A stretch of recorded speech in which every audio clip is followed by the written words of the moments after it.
मास आणि weight. Okay, आता simple topic आहे बघा, पेज नंबर 9 वरचा आहे तो, मास अँड वेट. फर्स्ट बघू आपण मास. आता मास काय असतं ते बघू आपण. Mass is the amount of a matter present in the object. Okay, main sentence आहे, अंडरलाईन करून घ्यायला की what is the definition of mass. म्हणजे मास कशाला म्हणायचं, मास कशाला म्हणायचं. मग मास is the amount of matter present in a body. Okay, म्हणजे एखादी बॉडी त्याच्यामध्ये किती अमाऊंटमध्ये त्याचं मॅटर प्रेझेंट आहे. ओके, ते म्हणजे काय असतं, तिचं मास असतं. ओके, सो ते दिले त्यांनी. Mass is the amount of a matter present in a object. The SI unit of a mass is a KG. Okay, याचं युनिट काय आहे, केजी. एसआय युनिट काय याचं, KG means kilogram. Okay, next बघा, mass is a scalar quantity. Mass ही काय आहे, scalar quantity. काय आहे, scalar quantity. Scalar quantity. Why it is called scalar quantity.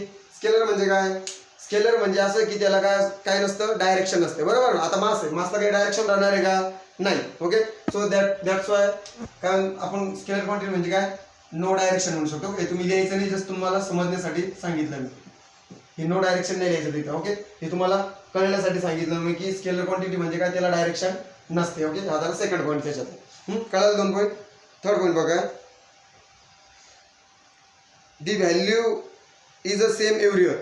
हे जे काही मास आहे, ओके, जे काही मास आहे त्या मासची व्हॅल्यू काय असते, व्हॅल्यू काय असते, सेम असते प्रत्येक ठिकाणी.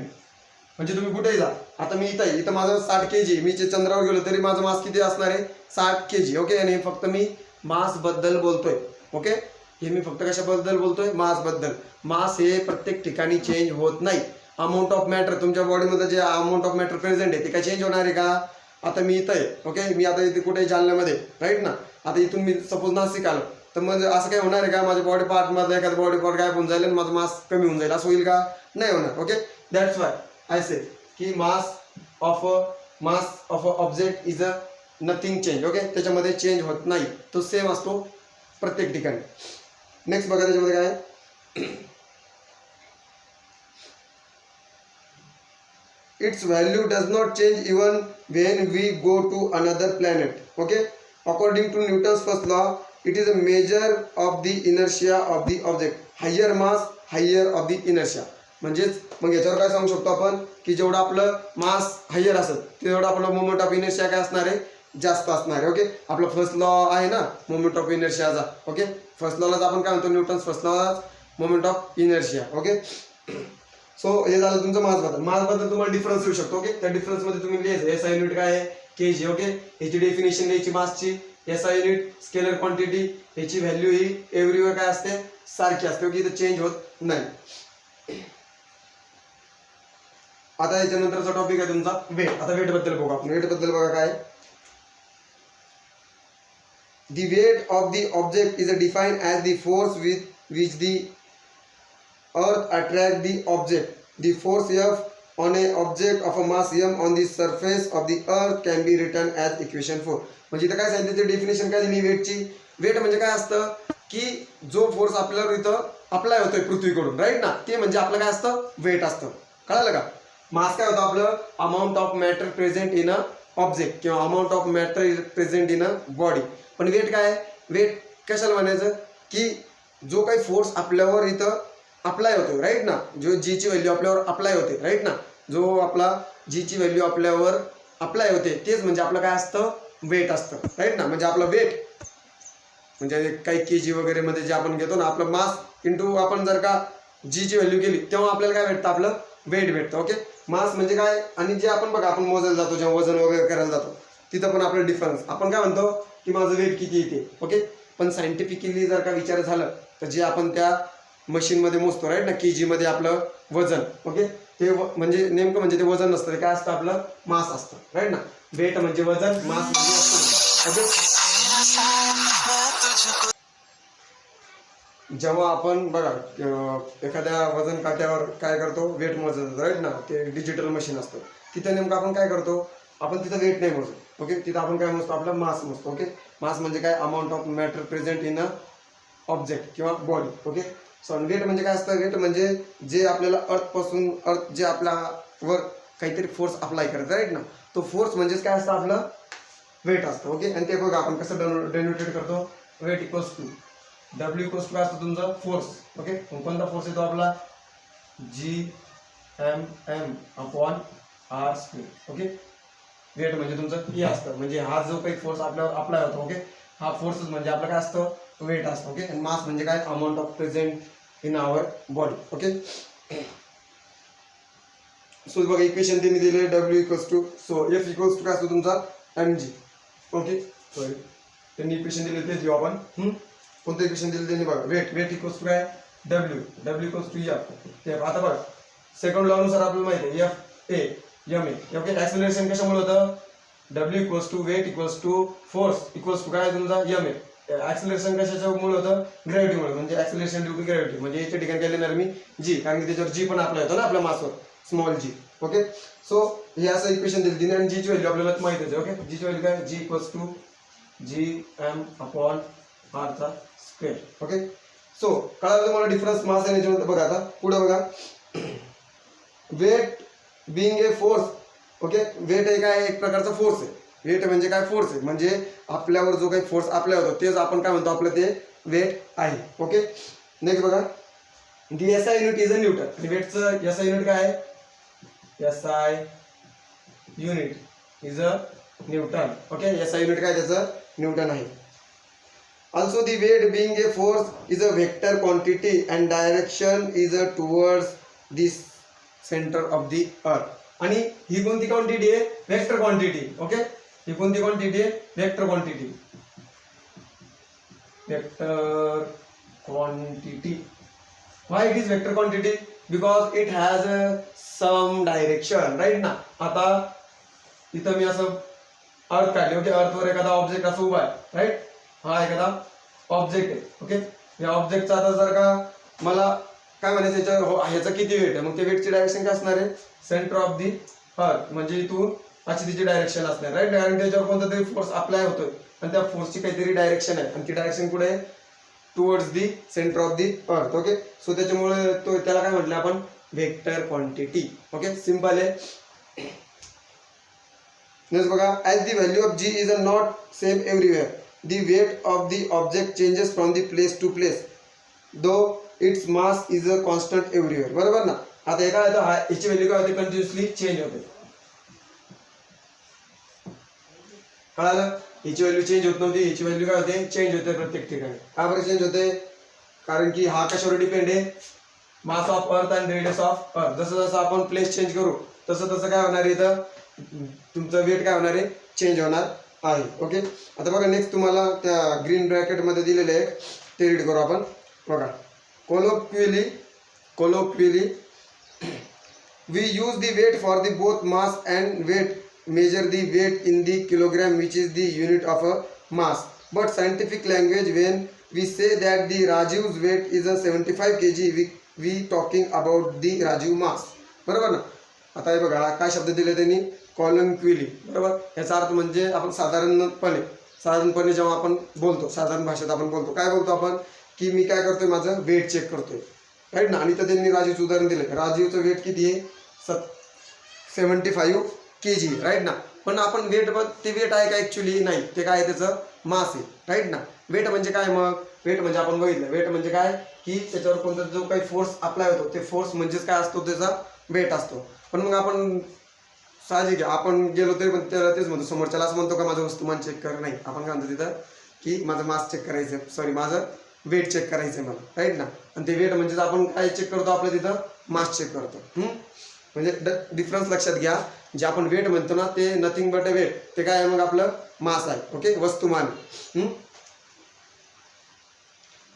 What we mean the that Rajiv's weight is equal to the gravitational force on a 75 kg mass. As a Rajiv mass is a 75 kg, his weight on the earth is अ. बघा आता weight जर का आपल्याला राजीवचं काढायचं, ओके, त्याचा मास किती आहे, 75 kg. तर लिहू शकतो मी की 75 kg काय त्याचा मास आहे. पण जर का त्याच्या वेट बद्दल बोलायचं तर मग वेट इथे आणि तो किती असतो, मग तिथं बघ दिलेलं त्यांनी एफ इक्वल्स टू आहे mg. एफ इक्वल्स टू आहे mg, म्हणजे त्याला किती जी ची व्हॅल्यू आपल्याला तिथं अप्लाय करावी. मास ऑफ ऑब्जेक्ट म्हणजे राजूचं मास किती 75 इंटू जी ची व्हॅल्यू काय याच्यामध्ये जी आपण घेतली ती 9.8. ओके 9.8. मग हे मल्टिप्लिकेशन जे केलं जे उत्तर येईल आपलं ते काय राहणार ते त्याचं वेट असणार आहे. म्हणजे 700 किती दिले त्यांनी 35 म्हणजे मल्टिप्लिकेशन करून 725 म्हणजे आता सांगता येईल आपल्याला बरोबर. जर का राजेशचं मास किती आहे 75 किलोग्रॅम. ओके तर त्याचं वेट किती असेल 735 न्यूटन. ओके कळालं मास आणि वेट मधला डिफरन्स. ओके सिंपल आहे. सो ते दिले बघा. अजून काय सांगितलेले the weight of 1 kg mass is a 1 into 9.8 equals to 9.8 Newton. Okay पण 1 kg साठी किती असतं तिथं मास 9.8 असतं.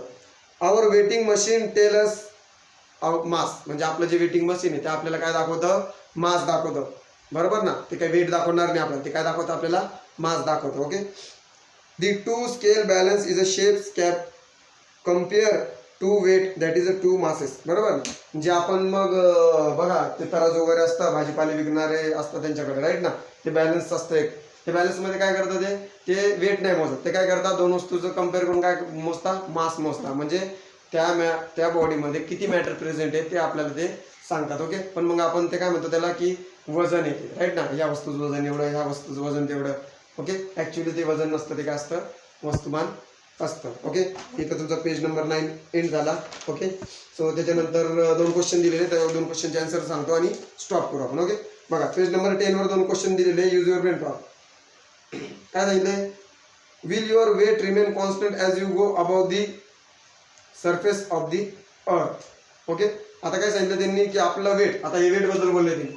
वेट हे तुमचं काय होणार आहे चेंज होणार आहे का जसं आपण एका सर्टन हाईटवर जाऊ किंवा अबोव लेवलला जाऊ त्यांनी विचारलं राईट ना की एक अर्थ आहे त्या अर्थवर जर का आपण अबोव गेलो. ओके अबोव गेलो तर आपलं वेट हे चेंज होईल का असं त्यांनी क्वेश्चन विचारलाय राईट ना. मग तो त्याचा आन्सर काय असणार आहे तुमचं चेंज होणार आहे का होईल कारण राईट ना आपल्याला माहिती वेट म्हणजे काय असतं वेट इक्वल्स टू काय असतं बघितलं आपण फॉर्म्युला. वेट म्हणजे काय असतं तुमचा mg राईट ना mg इथं तुमचा एफ पण असतो. वेट इक्वल्स टू mg आणि जी ची व्हॅल्यू काय असते तुमची जी ची व्हॅल्यू असते सॉरी इथे द्या वेट इथे द्या एफ आणि जी ची व्हॅल्यू काय असते G M okay upon R square बरोबर. आणि तिथं हाईट वाढली म्हणजे काय वाढणार आहे रेडियस वाढणार आणि रेडियस वाढल्यावर आपल्याला माहिती आहे जी ची व्हॅल्यू काय होते कमी होते राईट ना. ही तुमची जी ची व्हॅल्यू आहे ही जी ची व्हॅल्यू जर का पुट केली मी काय फॉर्म्युला भेटेल आपल्याला इथं एम ओके इथं एम भेटेल आणि हा जीएम अपॉन आर स्क्वेअर. आता इथे काय राहिलं तुमचा जी ची व्हॅल्यू मी इथं पुट केली बरोबर. इथं काय केली मी जी ची व्हॅल्यू पुट केली आणि त्यांनी काय सांगितलंय जर का मी एका अर्थ सरफेस पासून काय जातोय वरती जातोय अर्थ सरफेस पासून वरती जातोय तर मग तुमचा वेट हे कमी होईल का. आपल्याला माहिती वेट कशावर डिपेंड आहे स्मॉल जी वर. आपल्याला माहिती आहे स्मॉल जी ची व्हॅल्यू केव्हा चेंज होते जेव्हा आपण डिस्टन्स वाढवतो काहीतरी हाईट वर जातो तेव्हा जी ची व्हॅल्यू काय होते चेंज होते. म्हणून याचा आन्सर काय राहील तुमचं वजन काय होणार आहे सॉरी तिथं आपलं वेट काय होणार आहे चेंज होणार आहे. ओके ते त्याचं आन्सर. आता तो दुसरा क्वेश्चन दिला त्याच्याने suppose you are standing on a tall ladder if you distance from the centre of the earth is a 2r what will be the your weight. बरोबर आता त्यांनी सांगितलं की आपण एका लॅडरवर काय उभे आहे बरोबर ना आणि त्याचं डिस्टन्स सेंटर पासून किती आहे 2r आहे. मग आपलं वेट किती असेल ते काढायचं. ओके सो ते सिम्पली आपण काढू काही एवढा हार्ड नाही त्याच्यामध्ये त्याचं वेट काढू आपण आपल्याला वेट काढायचं. सो फर्स्ट आपल्याला वेटचा फॉर्म्युला माहिती काय वेटचा फॉर्म्युला आपला W इक्वल्स टू काय W equals to W equals to F equals to formula दिली त्यांनी GM अपॉन R स्क्वेअर हा आपला फॉर्म्युला आहे. ओके हे झालं तुमचं फर्स्ट कंडिशन झाली GM अपॉन R. ओके आता आपल्याला वेट फाइंड करायचे राईट ना त्यांनी वेट फाइंड करायला लावलं आपल्याला. ओके आणि आपलं डिस्टन्स किती दिलं त्यांनी आपल्याला 2r दिलेलं डिस्टन्स. ओके म्हणजे r ची व्हॅल्यू काय टाकायला लागणार आपल्याला 2r. मग काय करणार मी आता हा झाला तुमचा मी याला म्हणतो W. ओके याला म्हणतो W2. ओके म्हणजे पहिलं वेट होतं आपलं स्टार्टिंगचं बरोबर. जर का डिस्टन्स एवढं वाढलं हे ऑन दी सरफेस होतं आपलं बरोबर on the surface W. Okay आता अबोव दी सरफेस गेल्यावर काय घेतलं डिस्टन्स वाढले म्हणजे 2r झालं. ओके W2 इक्वल्स टू काय GM upon 2r bracket square. Okay so W2 equals to GM as it is 2 चा स्क्वेअर किती 4 आणि आरचा स्क्वेअर आर स्क्वेअर. मग काय राहील W2 इक्वल्स टू, आता आपल्याला माहिती ही व्हॅल्यू कसली आहे W1 बरोबर ना, म्हणजे 1/4 W1. म्हणजे जेव्हा आपण त्या लॅडरवर राहू, ओके, त्या लॅडरची सेंटर ऑफ अर्थ पासून जर का डिस्टन्स टू आर असेल तर आपलं वेट किती असणार आहे, ओरिजिनल वेट आपलं काय होतं W1 होतं, म्हणजे W1 पेक्षा किती आपलं 4th टाइम काय असेल कमी असणार बरोबर. 1/4 म्हणजे काय, जे आपलं ओरिजिनल वेट आहे त्याच्यापेक्षा एवढं काय असणार आहे कमी असणार आहे आपलं बरोबर ना. म्हणजे जे काही वेट होतं आपलं तिथं 40-50 जे काय असेल ते, ओके. फॉर एक्झाम्पल आपण बघा टाकून बघू व्हॅल्यू. अगोदर जर का इथं होतं माझं वेट तिथं होतं 20 असेल राईट ना, सपोज माझं 20 असेल तर मग इथं 20चे काय 4 टाइम्स होऊन जाईल. W1 ची व्हॅल्यू मी 20 टाकली, ओके, अपॉन 4, 4×5 = 20, म्हणजे काय माझं इथं 5 वेट येऊन जाईल बरोबर. मग जसं जसं आपण हाईट वाढवतो तसं तसं वेट काय होणार आहे तुमचं कमी होणार आहे, ओके. म्हणजे weight is a change every day, हे इथून आपण प्रूव्ह होतो. सो कळलं, जेव्हा आपण लॅडरवर उभं राहू तेव्हा वेट किती राहील, आपण 1/4 of the original weight, okay, 1/4 of the original weight. जे ओरिजिनल वेट होतं त्याच्या 1/4 आपलं वेट तिथं राहील, ओके. सो हे झालं. आता तुम्हाला याच्यामध्ये काय करायचं, पेज नंबर 10 वर ते जे सॉल्व एक्झाम्पल दिलेले, ओके, ते एक्झाम्पल चांगल्या प्रकारे लिहायचं, ओके. त्याच्यानंतर आपण डू यू नो वर नेक्स्ट लेक्चर घेऊ, ओके, पेज नंबर 10 वरचं.